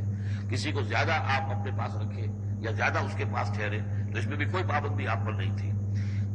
صاف اجازت دی گئی ہے۔ ترجی من تشاء، وہ دور ذرا کر دے اپنے سے جس کو چاہے، وتؤوی الیک من تشاء، اور جس کو چاہے اپنے پاس قریب کر لو، ومن ابتغیت ممن عزلت، اور جسے آپ نے کہیں ذرا سا اپنے سے پرے کر دیا ہو اگر انہیں دوبارہ قریب اپنے لانا چاہو فلا جناح علیک، تو اس میں بھی آپ پر کوئی حرج نہیں ہے۔ ذالک ادنی ان تقر اعینہن، یہ زیادہ قریب پر ہے اس سے کہ ان کی آنکھیں بھی ٹھنڈی رہیں، ولا یحزن، اور وہ رنجیدہ نہ ہو، یعنی ایسا نہ ہو کہ کسی اپنی زوجہ محترمہ سے آپ ذرا زیادہ دیر کے لیے جو ہے وہ دور رہیں، ایسا بھی نہیں ہونا چاہیے، ان کی بھی آنکھوں کی ٹھنڈک رہنی چاہیے۔ وَيَرْضَيْنَ بِمَا آتَيْتَهُنَّ كُلَّهُنَّ، اور تاکہ وہ سب کی سب راضی رہیں ان چیزوں سے جو آپ انہیں دیتے ہیں۔ حضور کا معاملہ یہ تھا کہ آپ نے کامل مساوات برتی ہے، ناپ تول کے ساتھ، نان نفقہ سب کا برابر، وقت اپنا سب کے ساتھ برابر، باریاں مقرر ہیں اور باریوں پہ ہی آپ سب شاباشی فرماتے تھے، آج ان کے پاس ہے، کل ان کے پاس ہے، پرسوں ان کے پاس ہے۔ ایک وقت آپ نے رکھا تھا جب مدینے میں آپ ہوتے تھے تو عصر اور مغرب کے درمیان چند منٹ کے لیے، 5 7 منٹ کے لیے آپ سب کے ہاں ہو آتے تھے تاکہ سب سے اس روز کی ملاقات ہو جائے۔ باقی یہ ہے کہ شام کو شاباشی ظاہر بات رات کو کی ایک کے ہاں ہوتی تھی، اور ہر چیز کے اندر جو ہے حضور نے صلی اللہ علیہ وسلم پوری مساوات کی ہے، اور اس پر بھی آپ کہتے تھے اللہم ھذا قسمی فیما املک، اے اللہ جو چیزیں میرے اختیار میں ہیں، جن میں ناپ تول ہو سکتا ہے اس میں تو میں نے برابر کی تقسیم کر دی ہے، فلا تلمنی فیما تملک ولا املک، تو اللہ مجھے اس پر ملامت نہ ہو کہ جو میرے اختیار میں نہیں بلکہ تیرے اختیار میں، یعنی میرا دلی رجحان اگر ان میں سے کسی ایک طرف زیادہ ہے تو ظاہر بات ہے انسان کو اس کے اوپر اختیار نہیں ہے، اور یہ سورہ نساء میں آ بھی چکا ہے کہ یہ معاملہ تو تم چاہو بھی تو اس میں تمہارے لیے ممکن ہی نہیں ہے کہ اس قلبی رجحان کو بھی برابر تقسیم کر سکو، یہ تمہارے اختیار میں نہیں ہے، تو ظاہر بات ہے اس کے اوپر اللہ تعالیٰ کی طرف سے بات کچھ بھی نہیں ہے۔ واللہ یعلم ما فی قلوبکم، اللہ جانتا ہے جو کچھ کہ تمہارے دلوں میں ہے، وکان اللہ علیما حکیما، اللہ علیم اور حکیم ہے۔ لا یحل لک النساء من بعد، لیکن اب اس کے بعد جتنے بھی نکاح آپ کر چکے ہیں اب آپ کے لیے کوئی اور نکاح کرنا جائز نہیں ہے۔ یہ صورتحال بس اب فل سٹاپ لگ گیا ہے، اب نہ تو ان میں سے کسی کو آپ طلاق دیں گے اور نہ ہی مزید کوئی شادی کریں گے۔ ولا ان تتبدل بهن من ازواج، اور نہ یہ کہ آپ ان میں سے کسی کی جگہ کسی اور کو لائیں گے۔ ولو اعجبک حسنہن، خواہ آپ کو وہ بہت پسند بھی آئی ہو، اگر کسی خاتون کی طرف آپ کی رغبت ہو بھی گئی ہو بربنائے طب بشری، تو اب آپ کو مزید نکاح کی اجازت نہیں ہے۔ دیکھیے قرآن مجید صاف صاف بات کرتا ہے، خود حضور نے صاف بات کی ہے، مجھے تمہاری دنیا سے 2 ہی چیزیں پسند ہیں یا شاید 3 چیزیں پسند ہیں، ایک تو یہ کہ خوشبو پسند ہے، ایک عورتیں مجھے پسند ہیں۔ جو آپ نے اس میں خطر کوئی آپ نے جھجک نہیں رکھی کہ جو باتیں ہیں، جو بھی فطرت ہے انسان کی اور جو بھی اللہ تعالیٰ نے بنائی ہے اس کے مطابق، تو آپ نے فرمایا کہ مجھے تو دلچسپی ہے، کوئی شک نہیں۔ وَلَوْ أَعْجَبَكَ حُسْنُهُنَّ، اگرچہ کوئی آپ کو زیادہ ہی پسند آ جائے، لیکن یہ کہ اب آپ کو اجازت نہیں ہے نکاح کی، إِلَّا مَا مَلَكَتْ يَمِينُكَ، سوائے اس کے کہ جو آپ کی باندھی ہو، کوئی لوڈی ہو کسی جنگ میں اگر وہ معاملہ ہو جاتا ہے تو اس کا معاملہ علیحدہ ہے، یہ نکاح کا معاملہ ہے۔ حضور کے ہاں 2 لونڈیاں ہیں، ماریہ قبطیہ اور ایک حضرت ریحانہ رضی اللہ تعالیٰ عنہما۔ وکان اللہ علی کل شیء رقیبا، اللہ تعالیٰ ہر چیز پر نگران ہے، ہر چیز کا پہرا دے رہا ہے۔ یا ایھا الذین آمنوا لا تدخلوا بیوت النبی الا ان یؤذن لکم، اب دیکھیے جو ہم سورہ نور میں پڑھ آئے ہیں کہ اے مسلمانوں تم کسی گھر کے اندر داخل نہ ہو جب تک کہ تمہیں حتی تستانسوا ویؤذن لکم، اور اجازت نہ تمہیں مل جائے اور تم ان سے جو ہے پہلے بات چیت کرو، اذن لے کر داخل ہو۔ یہ سورہ تقابن، سورہ نور میں آیت نمبر 27 اور 28، حتی تستانسوا اور 28 میں آیا یؤذن لکم۔ لیکن یہ اس سے پہلے حکم آ رہا ہے، یہ حکم بھی سب سے پہلے نبی کے گھر کے بارے میں آیا، جیسا کہ میں بتا چکا ہوں یہ سن 5 کا نزول ہے، وہ سن 6 کا نزول ہے، پھر اس کو ایکسٹینڈ کیا ہے تمام مسلمانوں پر۔ یا ایھا الذین آمنوا، اہل ایمان مت داخل ہو جایا کرو نبی کے گھروں میں، الا ان یؤذن لکم، الا یہ کہ تمہیں اجازت دی جائے، الی طعام غیر ناظرین اناہ، کھانے کے لیے اگر تمہیں بلایا جائے تو ایسا نہ ہو کہ پہلے ہی جا کے دھرنا مار کر بیٹھ جاؤ کہ کھانا تیار ہو رہا ہے تو بیٹھے ہوئے وہاں۔ ولکن اذا دعیتم فادخلوا، جب تمہیں بلایا جائے تب داخل ہو، فاذا طعمتم فانتشروا، جب کھانا کھا لو تو پھر وہاں سے منتشر ہو جاؤ، چلے جاؤ۔ ولا مستانسین لحدیث، اور وہاں بیٹھ نہ رہو وہ ڈیرا جما کر کے اب حضور کی باتیں سنیں گے، کچھ گفتگو ہوگی تو بیٹھے رہیں۔ ان ذالکم کان یؤذی النبی، یہ چیز نبی کے لیے ایذا کی باعث تھی، انہیں تکلیف پہنچا رہی تھی۔ وہی جو پرائیویسی ہے گھر کی، اس میں یہ ہے کہ کوئی آ گیا ہے اور دھرنا مار کے بیٹھا ہوا ہے، اور حضور کی مروت ہے، حضور شرافت کی وجہ سے کچھ کہہ بھی نہیں سکتے ہیں، اور ظاہر بات ہے وہ کوئی 1 کنال کے اور 1 ایکڑ کے گھر تو تھے نہیں، وہ چھوٹا سا کوئی ایک حجرہ ہے۔ اب اسی میں بعض اوقات ایسا ہوتا تھا کہ حضرت عائشہ کے حجرے میں کوئی شخص آ گیا ملنے کے لیے، اس نے اذن چاہا تو حضور نے بلا لیا تو حضرت عائشہ ذرا پیٹھ موڑ کر بیٹھ گئی، اپنی کمر اتر کر دی، کوئی چادر اوپر لے لی، اور کہاں جگہ تھی وہاں پر، وہیں پر آ کر وہ شخص آ کے اپنی بات کرتا تھا پھر چلا جاتا تھا۔ تو فرمایا کہ یہ چیزیں جو ہے یہ یقیناً تکلیف باعث بن رہی تھی۔ ان ذالکم کان یؤذی النبی فیستحیی منکم، تو وہ تو تم سے حیا کرتے ہیں، کہہ نہیں سکتے کچھ۔ واللہ لا یستحیی من الحق، اللہ کو حق کے بیان کرنے میں کوئی جھجک نہیں ہے۔ وَإِذَا سَأَلْتُمُوهُنَّ مَتَاعًا فَاسْأَلُوهُنَّ مِنْ وَرَاءِ حِجَابٍ۔ اب یہ پہلی مرتبہ لفظ حجاب آیا ہے قرآن میں۔ جب تمہیں نبی کی بیویوں سے کوئی چیز مانگنی ہو تو پردے کی اوٹ سے مانگو۔ یہ گویا کہ اس پردے اور حجاب کے لیے پہلا حکم آیا ہے کہ دروازوں کے اوپر پردے ڈال دیے جائیں، اور یہ کہ پردے کے پیچھے سے رو در رو ہو کر نہیں، ایک دوسرے کے آمنے سامنے ہو کر نہیں، پردے کے پیچھے سے مانگو۔ یہاں سے حجاب کا سلسلہ اب شروع ہوا۔ ذالک اطہر لقلوبکم وقلوبہن، یہی زیادہ پاکیزہ طرز عمل ہے تمہارے دلوں کے لیے بھی، ان کے دلوں کے لیے بھی۔ ظاہر بات ہے کہ مرد اور عورت کے درمیان جو بھی اللہ تعالیٰ نے رکھی ہے کشش رکھی ہے، اب ان چیزوں میں بہتر یہی ہے کہ نگاہ ایک دوسرے پر نہ پڑے۔ وما کان لکم ان تؤذوا رسول اللہ، اور تمہارے لیے یہ بالکل جائز نہیں ہے کہ تم رسول اللہ کے رسول کو ایذا پہنچاؤ۔ اصل میں اس مسئلے میں ایک بات اور بھی سمجھ لیجیے، حضور کے ساتھ معاملہ خاص بھی تھا۔ ایک تو یہ کہ یہ تمام اصلاحات ہیں جو تمام مسلمان معاشرے کے لیے ہیں، لیکن یہ کہ اس کے لیے چیریٹی بگنز ایٹ ہوم، پہلا کام جو شروع کیا گیا ہے وہ محمد رسول اللہ کے گھر سے۔ لیکن ایک دوسرا مسئلہ بھی ہے کہ جو منافق تھے اور ان میں سے جو شریر تھے وہ طاق میں رہتے تھے کہ کچھ اسکینڈل اٹھائیں حضور صلی اللہ علیہ وسلم کے گھر کے بارے میں۔ اب ظاہر بات ہے کہ حضور کے یہاں اتنی ازواج مطہرات تھیں کہ بعد میں آپ سوچئے کہ کسی کے دل میں یہ بھی آ سکتا ہے، جیسے فرض کیجئے کل کہہ رہا ہوں، حضرت عائشہ جوانی تھی جب کہ حضور کا انتقال ہوا،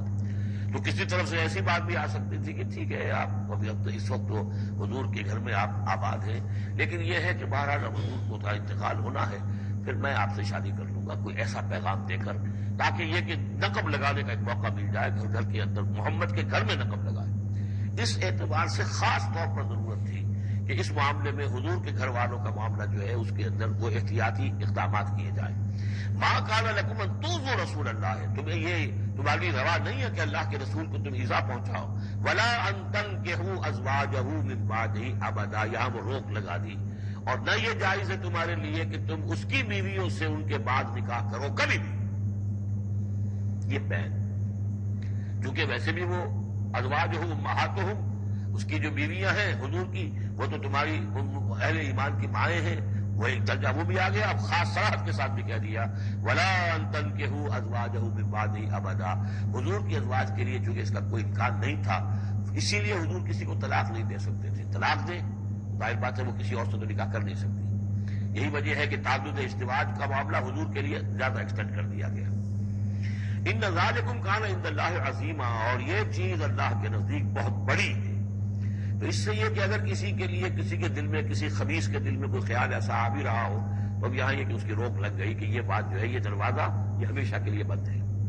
ان تبدوا شیئا اور تخفوہ فإن اللہ کان بکل شیء علیما، خواہ تم کسی چیز کو ظاہر کرو اور خواہ تم چھپاؤ، اللہ تعالیٰ تو ہر چیز کا علم رکھتا ہے۔ لا جناح علیکم علیہن فی آبائہن، اب یہ وہ حکم آ رہا ہے جو تفصیل سے آیا ہے بڑی، وہ تو اب ہم پڑھ چکے سورہ نساء میں، وہ بعد میں آیا ہے، یہ ذرا مختصر آ رہا ہے کہ گھر میں داخلے سے جن کو روک دیا گیا ہے کہ وہ گھر سے باہر کھڑے ہو کر مانگنے جو کچھ مانگنا ہے، گھر میں داخل نہیں ہو سکتے۔ اب اس میں استثناء کون کون ہے، کون گھر میں جا سکتا ہے، اندر جا سکتا ہے، زنانے میں کون جا سکتا ہے؟ لا جناح علیہن، کوئی حرج نہیں ہے نبی کی بیویوں پر، فی آبائہن، ان کے باپوں کے بارے میں۔ حضرت عمر آئے حضرت حفصہ کے گھر میں کوئی رکاوٹ نہیں، حضرت ابو بکر آئے حضرت عائشہ کے گھر میں کوئی رکاوٹ نہیں، ولا ابنائہن، نہ ان کے بیٹوں کے بارے میں، ولا اخوانہن، نہ ان کے بھائیوں کے بارے میں، ولا ابناء اخوانہن، نہ ان کے بھائیوں کے بیٹے یعنی بھتیجوں کا، ولا ابناء اخواتہن، اور نہ ان کی بہنوں کے بیٹے یعنی بھانجوں کا، ولا نسائہن، اور نہ ہی ان کی اپنی جان پہچان والی عورتوں کا، ولا ما ملکت ایمانکم، اور جو غلام یا جو لونیاں ہیں، اور اکثر و بیشتر اہل سنت کے نزدیک یہاں صرف لونیاں مراد ہیں، ان کے بارے میں ٹھیک ہے وہ گھر میں داخل ہوں۔ گویا کہ یہ جو تفصیلی آیت آئی ہے سورہ نساء میں، اس کا یہ نیوکلیس جو ہے جو شروع میں وہ یہ ہے جو سورہ احزاب کے اندر، یہ مختصر ہے، مزید اس میں پوری فہرست کر کے اس کو مکمل کر دیا کہ یہ ہے محرم، اور جو محرم ہے وہ محرمات ابدیہ ہیں، ان سے کبھی بھی کسی بھی حالت میں نکاح ہو ہی نہیں سکتا اس عورت۔ باقی یہ ہے جتنے بھی مرد ہیں وہ نامحرم ہیں، وہ باہر رہیں گے، کچھ چیز مانگنی ہے پردے کی اوٹ سے مانگیں گے، یہ ان کا معاملہ رہے گا، اور گھر میں داخل ہوں گے اگر تو عورت پردہ کرے گی، جیسے کہ حضرت عائشہ کا میں نے آپ کو طریقہ بتایا، یا اگر کوئی 2 کمرے ہیں تو عورت کسی اور کمرے میں جائے گی اور وہ جو ہے وہ کسی اور کمرے میں آئیں گے۔ یہ طریقہ ہے اسلامی معاشرت کا، مسلمانوں کی طرز رہائش کا۔ واتقین اللہ، اور اے نبی کی بیویوں ڈرتی رہو اللہ سے، ان اللہ کان علی کل شیء شہیدا، یقیناً اللہ تعالیٰ ہر چیز پر گواہ ہے. ان اللہ وملائکتہ یصلون علی النبی، اب یہ خاص طور پر لفظ وہی ہے یصلی علیکم وملائکتہ، یہاں سے ترتیب بدل گئی ہے. یقیناً اللہ اور اس کے فرشتے رحمت اور شفقت اور عنایت نازل کرتے رہتے ہیں نبی پر صلی اللہ علیہ وسلم. یا ایھا الذین آمنوا صلوا علیہ وسلموا تسلیما، اے ایمان کے دعوے دارو، اے ایمان لانے والو، تم بھی ان پر رحمت بھیجتے رہا کرو اور تم بھی اللہ تعالیٰ سے دعا کرتے رہا کرو کہ اللہ ان کے اوپر اور درود بھیجے اور رحمت بھیجے. وسلموا تسلیما، انہیں سلام کیا کرو، ان کو سلام بھیجا کرو. ان الذین یؤذون اللہ ورسولہ، یقیناً وہ لوگ جو ایذا پہنچاتے ہیں اللہ کو اور اس کے رسول کو، لعنہم اللہ فی الدنیا. اب یہ منافقین کا تذکرہ ہو رہا ہے اس سورہ مبارکہ میں، جیسا کہ مدنی صورتوں میں اکثر و بیشتر ہے. ان الذین یؤذون اللہ ورسولہ، بے شک وہ لوگ جو ایذا پہنچاتے ہیں اللہ اور اس کے رسول کو، لعنہم اللہ فی الدنیا والآخرہ، تو لعنت اللہ نے ان پر لعنت کر دی ہے دنیا اور آخرت دونوں میں. وعد لہم عذابا مہینا، اور ان کے لیے ایک بڑا اہانت آمیز عذاب تیار کر رکھا ہے. والذین یؤذون المؤمنین والمؤمنات بغیر ما اکتسبوا، اور وہ لوگ جو ایذا پہنچاتے ہیں مسلمان مردوں کو اور مسلمان عورتوں کو بغیر اس کے کہ انہوں نے کوئی گناہ کا ارتکاب کیا ہو، یعنی الزام لگاتے ہیں، اسکینڈلز ہیں، خام خواہ کی تہمتیں ہیں اور قذف ہو رہا ہے. فقد احتملوا بہتانا و اسما مبینا، تو انہوں نے تو اپنے اوپر جھوٹ کا اور بہت بڑے گناہ کا بوجھ لے لیا ہے. ابھی یہاں پر قذف کی سزا نہیں آئی، قذف کا حکم جو ہے اس کی حد وہ پھر سورہ نور میں آ چکے، وہ ہم پڑھ چکے ہیں. 80 درے لگائے جائیں، 80 کوڑے. اگر کوئی شخص کسی مسلمان خاتون کے اوپر زنا کا الزام لگائے اور پھر 4 گواہ پیش نہ کر سکے، 80 کوڑے لگے. یا ایھا النبی قل لازواجک وبناتک ونساء، اب یہ پردے کا اگلا حکم آ رہا ہے. ایک تو یہ کہ گھر میں رہو، گھر پہ پردہ ہونا چاہیے، نامحرم پردے کی اوٹ سے بات کرے، جو بھی ضروری بات ہے وہ پردے کی اوٹ سے کرے، رو در رو کر نہ کرے. لیکن اب مسئلہ آتا ہے کہ عورت گھر سے باہر نکلے تو کیا ہو. آخر ظاہر بات ہے اگرچہ اصولی اعتبار سے عورت کا مقام اس کا گھر ہے، لیکن پھر بھی ضرورت ہو سکتی ہے وہ باہر جائے ضرورت کے تحت، تو اس میں کیا حکم ہے. یا ایھا النبی قل لازواجک وبناتک ونساء المؤمنین، اب یہاں پر دیکھیے ایکسٹینڈ کر رہے ہیں ترتیباً. اے نبی کہہ دیجئے اپنی بیویوں سے اور اپنی بیٹیوں سے اور اہل ایمان کی خواتین سے. یہ گویا کہ اب اصلاح کا دائرہ جو ہے نبی کے گھر سے نکل کر اب باہر آ رہا ہے تمام اہل ایمان کے لیے. کیا کہہ دیجئے یدنین علیہن من جلابیبہن، وہ اپنے اوپر لٹکا لیا کریں اپنی بڑی چادروں کا ایک حصہ. دیکھیے جیسا کہ میں نے اس وقت بھی عرض کیا تھا سورہ جب ہم نور پڑھ رہے تھے کہ عرب میں لباس کا یہ اور خواتین کی لباس کا یہ 2 جز تھے. ایک اوڑھنی ہوتی تھی جو گھر میں اوڑھتی تھی، جیسے اب بھی ہمارے اوڑھنی کا تصور ہے، اس کو کہتے ہیں خمار. اور خمرہن لفظ آیا ان کی جمع جو ہے خمرہن، ولیضربن بخمرہن علی جیوبہن، وہ اپنی ان اوڑھنیوں کا بکل مار لیا کریں اپنے سینوں پر. یہ گھر کے اندر ہوگا. باہر جب نکلتی تھی تو بڑی چادر لے لیتی تھی، اور جو جتنی شریف گھرانے کی ہوتی تھی اتنی ہی وہ اپنے آپ کو اس میں لپیٹ لیتی تھی، لیکن چہرے کے اوپر نہیں ڈالتی تھی. یہاں اس میں صرف یہ اضافہ کیا گیا ہے کہ اس کا ایک حصہ اپنے چہروں پر لٹکا لیا کرے. یہاں سے نقاب کا تصور پیدا ہوا ہے، جو ہمارے ہاں بعض جگہ پر جو ہے خاص طور پہ فرنٹیئر کے علاقے میں اب بھی ہے وہ چادر لیتی ہیں خواتین، لیکن چادر کا جو حصہ ہے وہ ان کے چہرے کے آگے آیا ہوا ہوتا ہے. یا یہ کہ کسی طریقے سے بس صرف ایک آنکھ کھول کر، خاص طور پر ایران کے اندر اس کا بڑا رواج ہے کو میں نے دیکھا ہے کہ یہ جو ہے اس قدر ایک چادر میں بڑی چادر میں لپٹی ہوئی ہوتی ہے. دیہاتی خواتین شہروں کے اندر تو نقشہ ذرا کچھ مختلف ہے. اب وہاں پہ چونکہ یہ بات تقریباً انہوں نے طے کر دیا کہ چہرے کا پردہ نہیں ہے، حالانکہ یہ غلط ہے. قرآن میں چہرے کا پردہ ہے.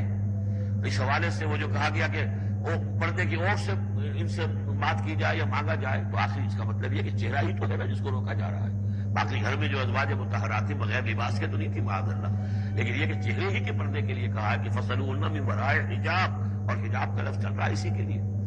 لیکن یہ کہ اب یہ حکم دیا گیا کہ آپ ایک چادر کو، جو چادر لے کے آپ نکلتی ہی ہے باہر، جو بھی شریف خواتین ہیں وہ چادر کو ذرا اپنے چہروں کے اوپر لٹکا لیا کریں. یہ جلباب کہلاتا تھا، بڑی چادر جو لے کر نکلتے تھے. تو ایک ہے خمار اوڑھنی جس کی جمع ہے خمرہن، خمر. ایک ہے جلباب بڑی چادر جس کی جمع ہے جلابیب، جلابیبہن. وہ اپنی بڑی چادروں کا ایک حصہ اپنے سامنے لٹکا لیا کرے چہرے کے. ذالک ادنیٰ ان یعرفنا، یہ بہتر ہے اور نزدیک تر ہے اس سے کہ ان کو پہچان لیا جائے کہ یہ شریف گھرانے کی خواتین ہیں، کیونکہ وہاں لونیاں مانیاں جو ہوتی تھی ان کے ہاں وہ رواج نہیں تھا. ابھی یہ جو گھر کی خاندانی خواتین ہیں ان کے ساتھ یہ بات شروع کی جا رہی ہے. فلا یؤذین، تو انہیں کوئی ایذا نہ پہنچائی جائے. وکان اللہ غفور الرحیم، اور یقینا اللہ غفور الرحیم ہے. لئن لم ينتهِ المنافقون، اگر یہ منافق باز نہ آئے، والذین فی قلوبہم مرض، اور وہ جن کے دلوں میں روگ ہے، والمرجفون فی المدینہ، اور وہ لوگ کہ جو سنسنی پیدا کرتے ہیں مدینے کے اندر، ایسی خبریں اسکینڈلائز کر کے اور سنسنی پیدا کرتے ہیں کہ یہ بات ہو گئی، فلاں نے یہ کہہ دیا، فلاں نے یہ تہمت لگا دی. لنغرینک، اگر یہ باز نہ آئے تو اے نبی پھر ہم آپ کو اکسا دیں گے، آپ کو اجازت دے دیں گے کہ آپ ان کے خلاف کوئی اقدام کریں. لنغرینک بہم، ہم ان کے اوپر حملہ کرنے کی اور ان کو سزا دینے کے لیے آپ کو کھلی چھوٹ دے دیں گے. ثم لا یجاورونک فیہا الا قلیلا، پھر یہ شہر مدینہ کے اندر آپ کے پڑوسی بن کر نہیں رہ سکیں گے مگر یہ تھوڑا سا وقت جو یہ گزار رہے ہیں. ملعونین، ان پر پھٹکار ہے. اینما ثقفوا اخذوا وقتلوا تقتیلا، جہاں بھی یہ پائے جائیں، پکڑے جائیں اور قتل کیے جائیں، ٹکڑے کر دیے جائیں. لیکن یہ وہ حکم جو ہے یہ ایک اللہ تعالیٰ کی بیزاری اور شدت ناراضگی کا مظہر ہے. لیکن منافقین کے اعتبار سے کبھی اس طرح کا کوئی اقدام حضور کی سیرت میں ثابت نہیں ہے. سنت اللہ فی الذین خلوا من قبل، یہ اللہ کی سنت ہے، اللہ کا طریقہ ہے، اللہ کا قانون ہے. یہ ان قوموں کے بارے میں، امتوں کے بارے میں بھی جو پہلے گزر چکی ہیں. ولن تجد لسنت اللہ تبدیلا، اور تم نہیں پاؤ گے اللہ کی سنت کے اندر کوئی تبدیلی. ولن تجد لسنت یسألک الناس، ولن تجد لسنت اللہ تبدیلا، تم نہیں پاؤ گے اللہ کی سنت میں کوئی تبدیلی. یسألک الناس عن الساعہ، اے نبی لوگ آپ سے قیامت کے بارے میں پوچھتے ہیں. قل انما علمها عند اللہ، کہہ دیجئے اس کا علم تو اللہ کے پاس ہے. وما یدریک لعل الساعة تکون قریبا، اور تمہیں کیا معلوم ہو سکتا ہے کہ قیامت قریب آ چکی ہو. ان اللہ لعن الکافرین وعد لهم سعیرا، اللہ نے کافروں پر لعنت فرمائی ہے اور ان کے لیے دہکتی ہوئی آگ تیار کر رکھی ہے. خالدین فیہا ابدا، اس میں رہیں گے ہمیشہ ہمیش. لا یجدون ولیا ولا نصیرا، نہیں پائیں گے کوئی حمایتی اور نہ مددگار. یوم تقلب وجوہہم فی النار، جس دن کے وہ اونچے کر دیے جائیں گے آگ میں. یقولون یا لیتنا اطعنا اللہ واطعنا الرسول، اس وقت کہیں گے کہ ہائے کاش کہ ہم نے اطاعت کی ہوتی اللہ کی اور اطاعت کی ہوتی اس کے رسول کی. وقالوا ربنا انا اطعنا سادتنا وكبراءنا فاضلونا السبیل، وہ کہیں گے اے اللہ ہم نے تو اپنے سرداروں اور اپنے جو بڑے چودھری تھے ان کی اطاعت ہم نے کی، ان کا کہنا مانا، ان کے کہے پر چلے، بس انہوں نے ہمیں صحیح راستے سے بھٹکا دیا. ربنا آتہم ضعفین من العذاب، اے اللہ ان کو دگنا عذاب دے. ولعنہم لعنا کبیرا، اور ان پر لعنت فرما بہت ہی بڑی لعنت. یا ایھا الذین آمنوا لا تکونوا کالذین آذوا موسیٰ وبرأہ اللہ مما قالوا، اہل ایمان ان لوگوں کے مانند نہ ہو جاؤ کہ جنہوں نے موسیٰ کو اذیت دی تھی. دیکھیں موسیٰ کو ایک اذیت تو وہ تھی جو ہم سورہ مائدہ میں پڑھائے ہیں کہ جب موسیٰ نے کہا علیہ الصلوۃ والسلام کہ اب اللہ کی راہ میں جنگ کرو، اور پوری قوم نے انکار کر دیا. ظاہر بات ہے کہ جو آپ پر بیزاری طاری ہوئی، جس پر آپ نے کہا کہ رب انی لا املک الا نفسی واخی فافرق بیننا وبین القوم الفاسقین، تو اس سے اندازہ ہو رہا ہے کس قدر آپ کو تکلیف پہنچی ہے. ایک بات روایات میں آتا ہے کہ آپ پر کوئی جسمانی عیب بھی لگایا گیا تھا. وہ اپنی حیا اور شرم کی وجہ سے وہ اپنا لباس جو ہے وہ خاص طور پر اکثر و بیشتر کبھی بھی آپ عریان نہیں ہوتے تھے. جو ان کے ہاں جو رواج تھا ان میں یہ ہے کہ اتنا لحاظ نہیں رکھتے تھے. لیکن یہ کہ اب انہوں نے یہ کہنا شروع کر دیا کہ کوئی عیب ہے ان کے اندر جسمانی طور پر جس کی وجہ سے یہ اتنے شرم اور حیا کا مظاہرہ کرتے. بہرحال اللہ تعالیٰ نے اس کے لیے ایک سبیل پیدا کی. ایک لمبا قصہ ہے کہ جو احادیث میں موجود ہے. تو فرمایا تو اب یہ ہے ذاتی قسم کی ایذا. اب میں سمجھتا ہوں کہ وہ حدیث کے اندر جو واقعہ ہے وہ صحیح ہے، اس لیے کہ یہاں بھی ذاتی قسم کی ایذا ہے جس کا تذکرہ ہو رہا ہے کہ حضور کو حضور کے ازواج مطہرات کے حوالے سے کوئی اس طرح کا اسکینڈل اٹھا کر جو ہے تو تکلیف، جیسے کہ سورہ نور میں ہم پڑھ آئے ہیں کہ کس قدر دن آپ پر سخت گزرے ہیں وہ، جبکہ حضور حضرت عائشہ پر جو ہے وہ تہمت لگائی گئی تھی. تو یا ایھا الذین آمنوا لا تکونوا کالذین آذوا موسیٰ، ان لوگوں کے معنی نہ بن جاؤ کہ جنہوں نے موسیٰ کو اذیت دی تھی. فبرأہ اللہ مما قالوا، تو اللہ تعالیٰ نے انہیں بری ثابت کیا، ان کی ثابت کر دیا کہ ان میں وہ عیب نہیں ہے جو انہوں نے ان پر لگایا تھا. وکان عند اللہ وجیہا، اور وہ تو اللہ کے نزدیک بہت وجیح انسان تھے، صاحب حیثیت، صاحب وجاہت. یا ایھا الذین آمنوا اتقوا اللہ وقولوا قولا سدیدا، اہل ایمان اللہ کا تقوی اختیار کرو اور بات کرو سیدھی. خاص طور پر یہ گھریلو زندگی کے اندر چونکہ یہ معاملات ہو رہے ہیں تو یہ کہ گھریلو زندگی میں خاص طور پر انسان جو ہے زبان کا استعمال جو ہے اس میں محتاط رہے. یصلح لکم اعمالکم، اللہ تعالیٰ تمہارے سارے اعمال درست کر دے گا. ویغفر لکم ذنوبکم، اور اگر کبھی کسی نسیان یا کسی جذبات کے رو میں کوئی غلطی ہو جائے گی تو اللہ تعالیٰ تمہاری خطائیں بخش بھی دے گا. ومن یطع اللہ ورسولہ فقد فاز فوزا عظیما، اور جو کوئی بھی اللہ اور اس کے رسول کی اطاعت پر کاربند ہو گیا اس نے تو بہت بڑی کامیابی حاصل کر لی. یہ دو آیتیں جو ہیں یا ایھا الذین آمنوا اتقوا اللہ وقولوا قولا سدیدا یصلح لکم اعمالکم ویغفر لکم ذنوبکم ومن یطع اللہ ورسولہ فقد فاز فوزا عظیما، یہ بھی حضور نے خطبہ نکاح میں شامل کی تھی. جیسے سورہ نساء کی پہلی آیت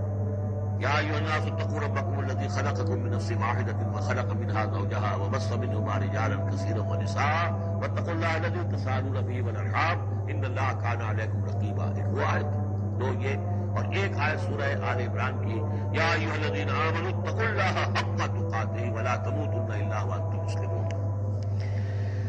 انا عرضنا الامانۃ علی السماوات والارض والجبال، ہم نے امانت کو پیش کیا آسمانوں پر اور زمین پر اور پہاڑوں پر. فابین ان یحملنها، تو ان سب نے انکار کر دیا اس کو اٹھانے سے. واشفقن منها، اور اس سے ڈر گئے. وحملها الانسان، انسان نے اسے اٹھا لیا. انه کان ظلوما جہولا، یقیناً وہ نادان بھی تھا اور ظالم بھی تھا، یعنی اپنے آپ پر ظلم کیا اتنی بڑی امانت سنبھال کر. اب یہ امانت کون سی ہے، اس پر بہت سے اقوال ہیں تفسیری. اب ظاہر بات ہے کہ یہاں ان میں سے کون سا کیا دلیل ہے، کسی کے حق میں کیا دلیل ہے، میں جس کو رد کر رہا ہوں کیوں کر رہا ہوں اس کا موقع نہیں ہے. لیکن میرے نزدیک، اور مجھے اس پر جذب ہے، پوری طریقے سے وثوق ہے، اس امانت سے مراد روح. یہ عالم امر کی شے ہے، اور لا کر عالم خلق، یہ ہمارا وجود حیوانی جو ہے یہ عالم خلق کی شے ہے. عالم امر کی شے کو بطور امانت عالم خلق کے اس وجود کے اندر امانت کے طور پر رکھا گیا ہے. یہ اللہ کی امانت ہے. وَنَفَخْتُ فِيهِ مِن رُوحِي، اپنی روح میں سے پھونک دو تمہارے اندر. تو یہ ہے امانت، بہت عظیم امانت ہے. عالم امر میں آپ کو بتا چکا ہوں صرف فرشتے اور ارواح انسانیہ، یہ عالم امر کی چیز ہے. انہی کی جو کمیونیکیشن ہے وہی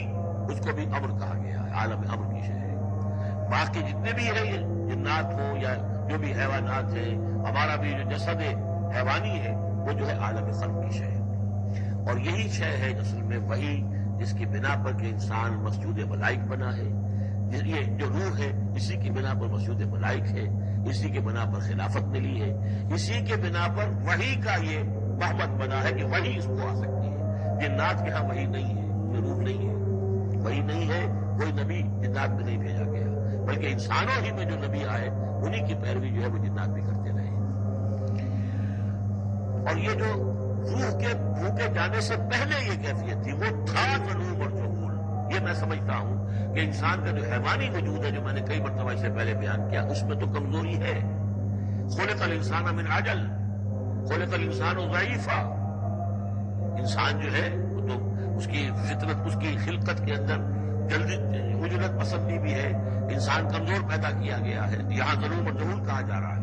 اگر تو صرف حیوان انسان ہوتا اور اس میں روح خدا بندی نہ پھونکی گئی ہوتی تو ظلم اور جہول تھا.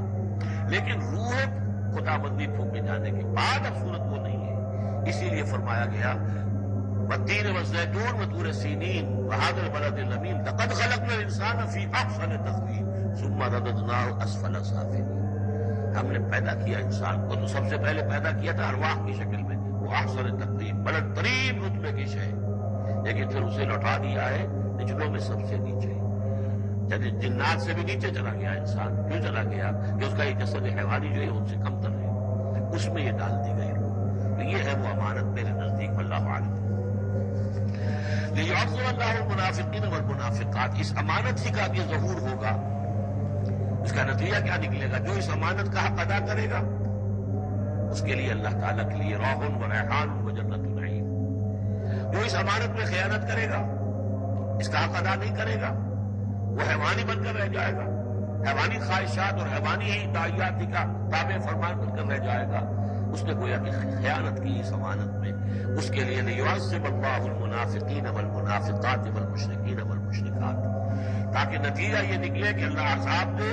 منافق مردوں کو، منافق عورتوں کو، اور مشرک مردوں کو اور مشرک عورتوں کو. وَيَتُوبَ اللَّهُ عَلَى الْمُؤْمِنِينَ وَالْمُؤْمِنَاتِ، اور اللہ تعالیٰ عنایت فرمائے اور معاف کرے اور توبہ قبول کرے اور توبہ کی توفیق دے اہل ایمان مردوں کو بھی، اہل ایمان عورتوں کو بھی. وَكَانَ اللَّهُ غَفُورًا رَحِيمًا، یقیناً اللہ تعالیٰ غفور